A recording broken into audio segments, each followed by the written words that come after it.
Hi there. I'm sure you've seen this mechanical expanding dance costume, often called lotus dance or blooming flower costume, a design that was born in China, made popular by India's deaf creation and recreated worldwide, including by Ghana's own Selina Sefenya of Ketasco. Miss Universe Rwanda wore it most recently as her national costume. If this is something you'd love to learn, then stick around. Let's do it together. You start by drafting your 360 circle skirt.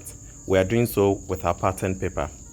And so we fold it in half, then we fold to the other side, making sure that when we measure from this very length, we are getting the exact same length as we do for the other side.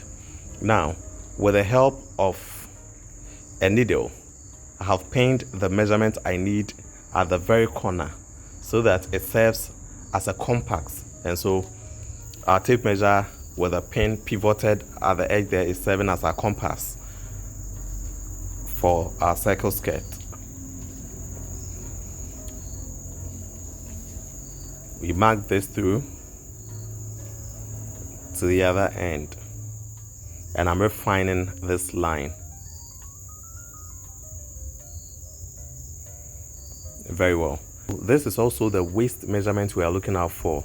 The waist measurement divided by 4 in this instance.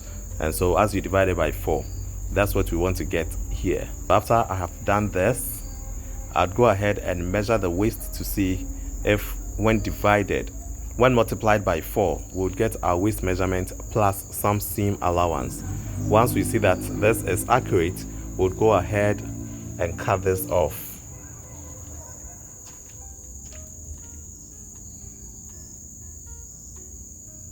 And so we've cut the base and then we're cutting the waist as well. Now I'm taking off the needle. I'm folding this over again so that I create a crease at this very portion. And then I create notches at both the waistlines and the base so that when I open them up, I know where exactly the 4 corners of my circle is. Right, and so that is it. Drawing a line through the midsection. And so this line is going through the diameter,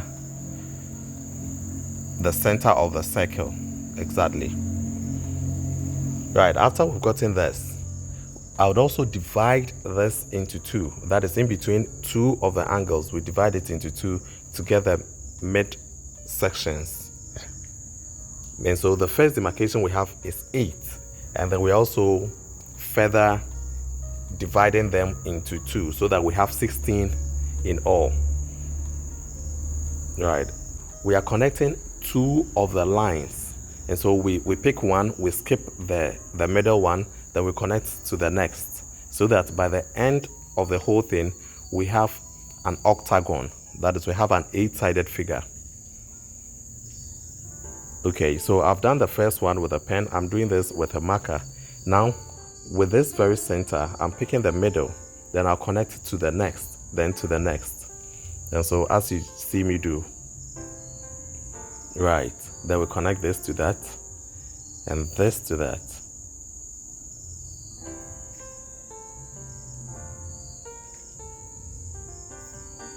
Right. And so now it's a repetition of what we did at first. The one we did with a pen. That's what we are repeating right now. Yes, and so in between the flat lines, we pick where the straight line is, intersecting the flat line. I don't know if you can see what I mean. You could just follow the sketch I'm doing. Yes, we are connecting this to that and to this. Yes. And so what we have with a red marker here, we are repeating the same thing here. And what we had there would also be repeated on the other side. And so the simple rule I can deduce here is that one pointed angle of the octagon should touch the center of the previous octagon. Bear in mind, it doesn't necessarily have to be an octagon. That is an 8-sided figure. It could be an onagon and a decagon or whatever. Yes, it could be more or less. But the principle is that one of the pointed angles should touch the straight part of the next. Yes, and so this is what we have done. We have done 10 layers. And so when you count, the outer one is 1, this is 2, 3, 4, 5, 6, 7, 8, 9, 10. So these are 10 different layers we are going to cut, all from this single piece. Bear in mind, this is the waist. And this, as it comes down here, will be the hem part of our dress. And so one thing you should bear in mind, if this is exactly the waist measurement with just your zipper allowance added, it means that as it goes down, for the hip to be accommodated in the dress, it means that the other layers going down, we cannot use the same waist measurement as it's drawing down. What you should be doing is that as it moves from the waist towards the hip side, we would have to be opening it up. I don't know if you get this. And so it means that if the very first one, which is the outer one, we use this for the waist measurement, when it comes to the second layer, that is from the bottom upwards, the second layer, it means that the waist should be opening up. When it comes to the third layer, it should be getting bigger, so that inside we get the waist and then it's opening as it goes towards the hip. Because we are using the half scale dummy, the hip measurement is 20 inches, and then from the waist to the hip is 4 inches. Meaning, if we are to measure 4 inches from this very waistline downwards, this is where our hip is going to be. And at that very portion, we should be getting more than 20 inches so that our hip is accommodated. Right, and so we'll be doing that demarcation, where the very first one from the bottom, we'll use this as the waistline. The second one from the bottom will have its waistline, moving a bit downwards. Yes, so that's what we're going to do. As it comes here, then this one also comes inward. As it comes here, this one comes inward. Yes. So this is what we are going to do for the waist towards the hip line. I'm starting from here I'm using the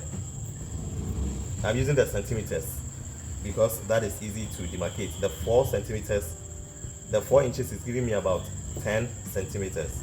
And so because we are doing 10 layers, for each of them I'll come down by 1 centimeter. So I'll be doing the same for all the parts.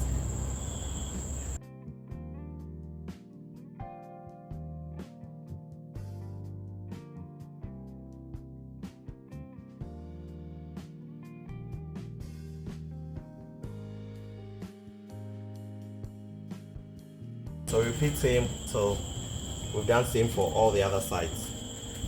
Next, we'll cut our outer circle. Then we move on to cut the inner circle. So we've cut this.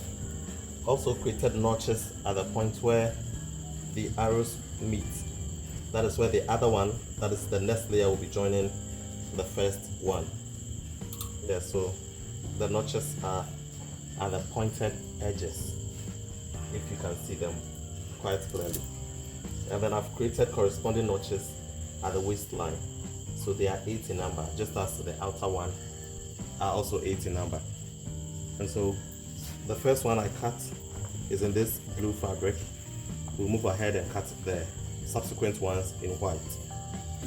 When it comes to the next one we are cutting, it means we are cutting this very ones off.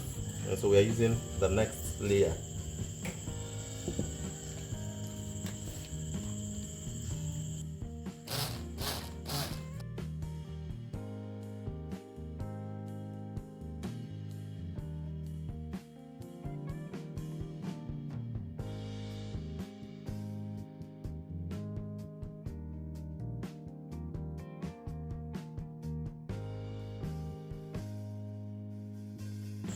This being the first one, we're going to cut the waistline same as we cut the blue.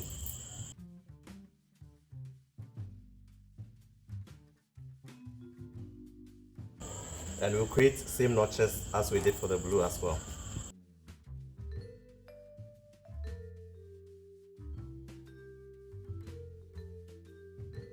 Okay, so now we're going to create notches at this very point. The first one, we created notches here, that is at the blue one.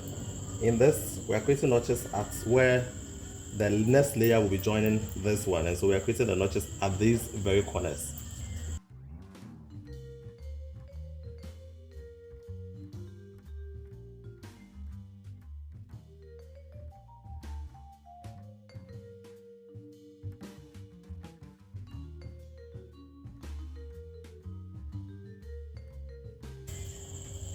Now we take this off, and also we come up with the next.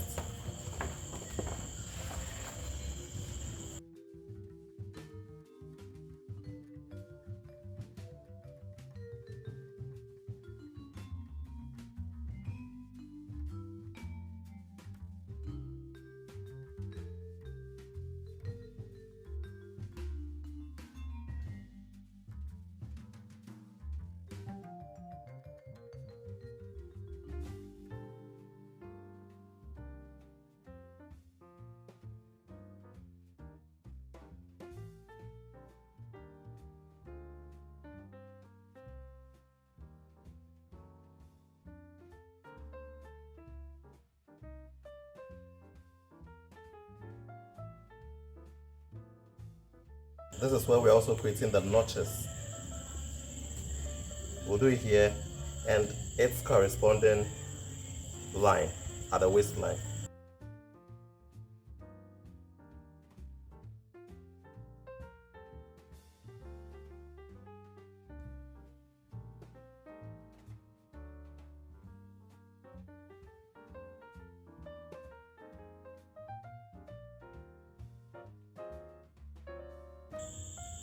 And so this is the last one we've cut. This is the 10th one.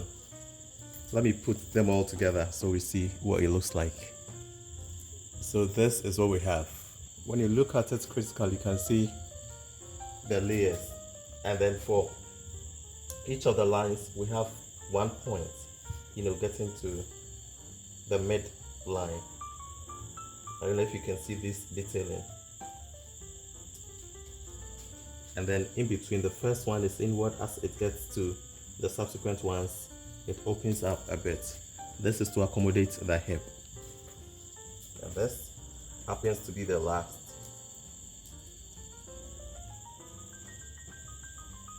And so this one is going to be.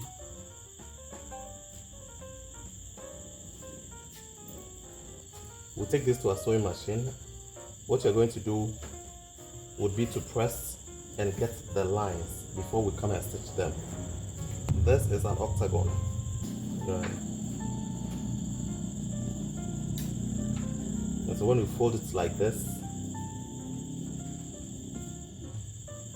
and like that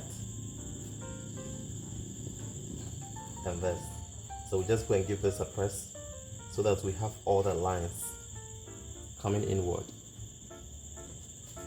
Repeat same for all the other ones because they all have the 8 different points.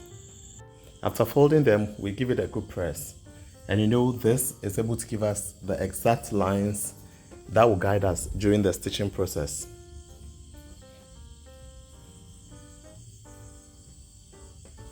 And so when we open them, you can see those lines I'm talking about. And so repeat same for all the other pieces. Now these are a few of them as I've lined them up. We open them up and this is what you see. We're making sure that we stitch right along the lines.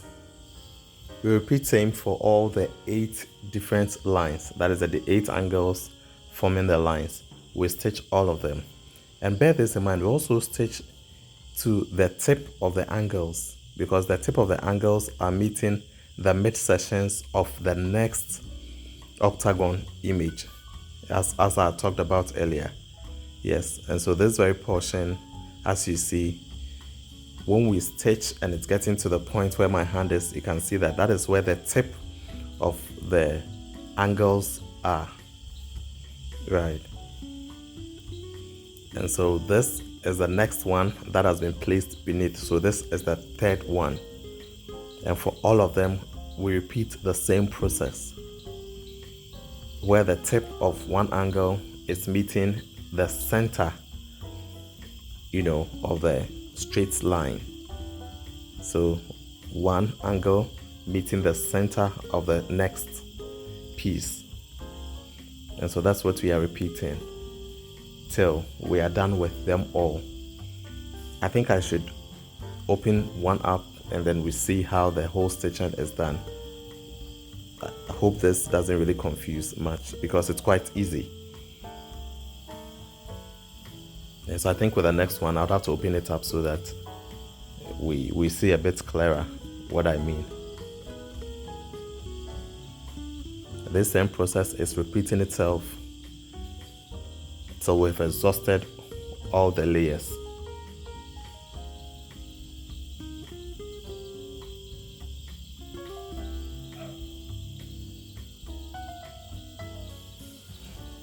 This is a bit clearer.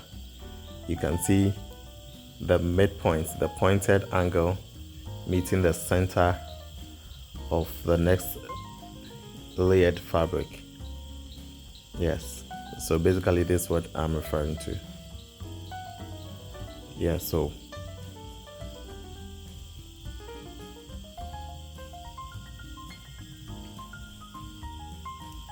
let me bring this next one, which happens to be our fourth layer when we are counting from the waistline downwards.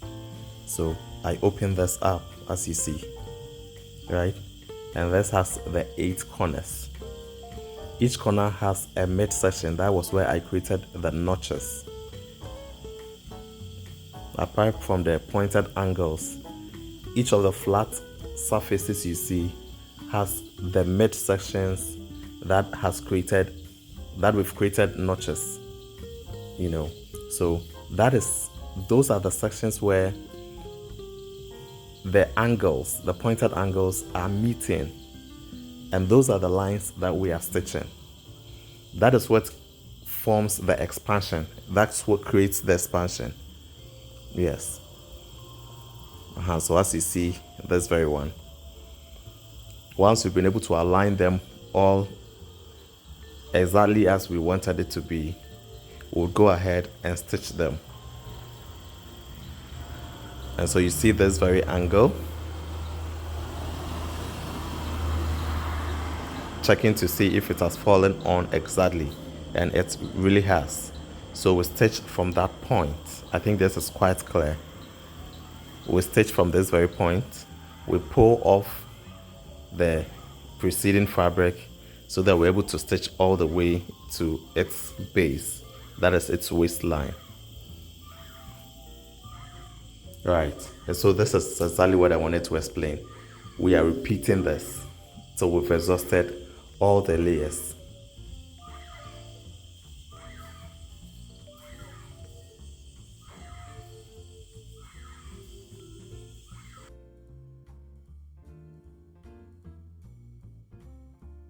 We are left with the last one, and so this is it that we've placed on.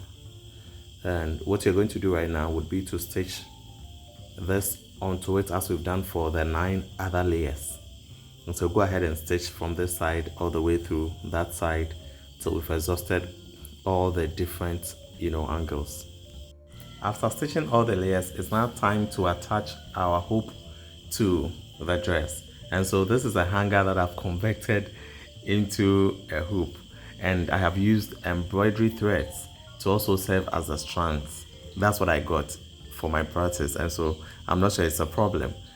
And as I told you earlier, we have created 8 different notches at the edges as we did during the drafting process, and so each of the strand is going for each of the notches. Yes, and then each notch falls in between 2 stitches. So the midsection of 2 stitches is where we are attaching the strands, as you can see. Yes, so we attach them to all the 8 strands. We'll go to the machine and then stitch to attach them. Bear with me, this is for tutorial purpose, and that's how come we have improvised some of the things. If it's for a real project, we'll use the right materials. So initially I wanted to insert a zipper, but then I'd want to use the elastic rather. So I would like to use the elastic for the waistband. That means I would have to open the waist up a bit so that the hip is able to accommodate, and then we fix our elastic band. So this is what we have so far. There is one thing I have realized.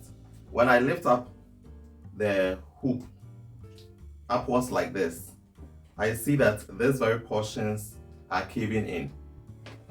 It's only after I have lifted the whole thing that I see the expansion taking place. And because of this, it's also not able to widen up at the top here. So what I have realized is that I should probably attach some boning to these angles to which I'll be attaching the strands.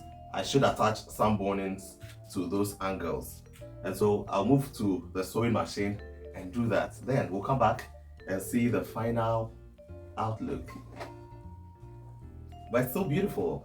I tell you, I love what I'm seeing already.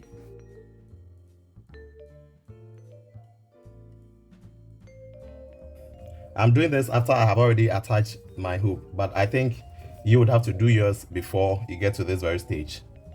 You can even attach the boning to these channels before you do the last stage of this last fabric, or the first fabric actually.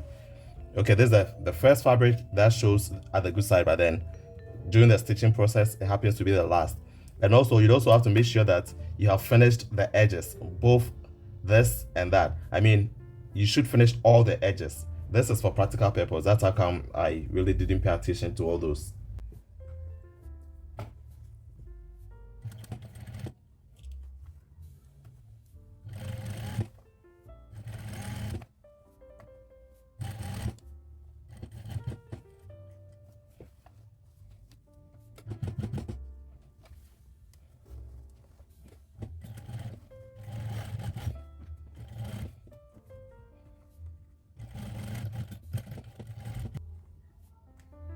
Again, I think it's also not appropriate to attach them just like this. It should probably be cased.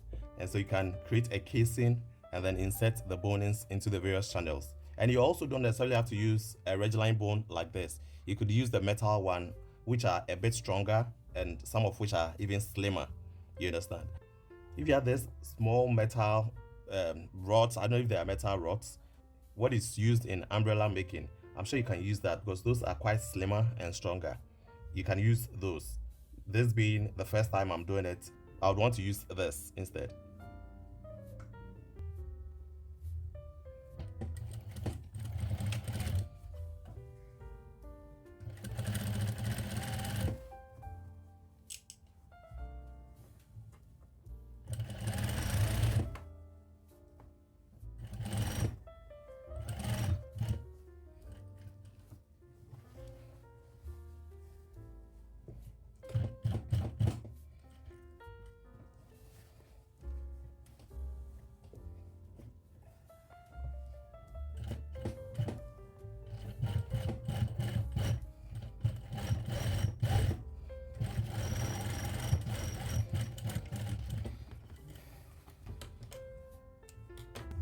So we repeat this process for the rest.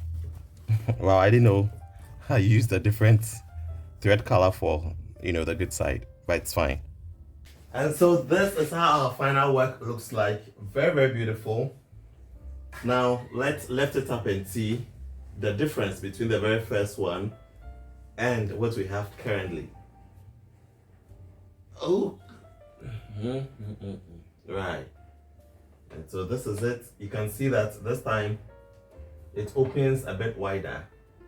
Yes, we can see that it's quite wide at the top. It's quite wide at the top, and then we can see this. Thank you so much for watching. In case you have not subscribed to our channel, do well to do so now because we have so much in stock for you. There are other designs coming your way, and also there are other means we could put this design into. Very creative designs, and I know you wouldn't want to miss that. In case you have any other design that you would want us to do a tutorial on, do well to share that with us in the comment section. Thank you so much and see you in the next one.